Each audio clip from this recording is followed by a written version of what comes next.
Muling naguguluhan at nagtataka hindi lang ang mga Kim Pao fans pati na rin ang ilang netizens sa hindi nila maintindihang sistema ng Star Cinema na siyang production company ng pelikula ni Kim Chiu at Paolo Avellino.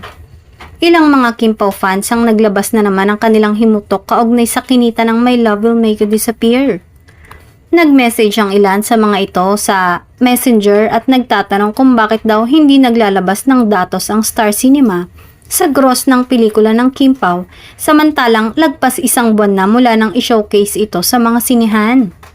Say pa nila, sa unang mga araw sa unang linggo lang nag-post ng kinita ng Kim Pao ang Star Cinema.